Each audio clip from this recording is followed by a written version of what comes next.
এক গরম দুপুরে বনভূমিতে ছোট্ট একটি খরগোশ হাঁটছে, তৃষ্ণায় কাহিল, মুখ শুকিয়ে গেছে। চারপাশে শুধু শুকনো মাটি আর পাতা। হঠাৎই দূর থেকে ধীরে ধীরে এগিয়ে আসে এক বিশাল, কোমল হৃদয়ের হাতি। সে হাসছে, যেন বোঝাতে চায়, ভয় নেই বন্ধু। খরগোশটি হাতির দিকে তাকিয়ে মুখ দেখিয়ে বলল, আমি খুব তৃষ্ণার্ত। একটু জল পাব? হাতি মুচকি হেসে মাথা নাড়ল। হাতি বলল, চলো আমার পিঠে চড়ে বসো। আমি জানি একটা গোপন জায়গা, যেখানে ঠান্ডা জল ঝরে পড়ে। তারা রওনা দিল পাহাড়ের দিকে। শেষমেশ তারা পৌঁছাল এক গোপন জলপ্রপাতের কাছে।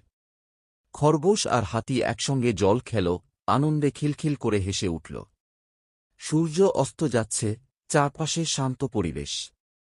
খরগোশটি হাতির সুঁড় জড়িয়ে ধরল আর বলল, তুমি আমার আসল বন্ধু। বন্ধু মানেই পাশে থাকা যখন দরকার। বন্ধুরা সবসময় একে অপরের পাশে থাকে।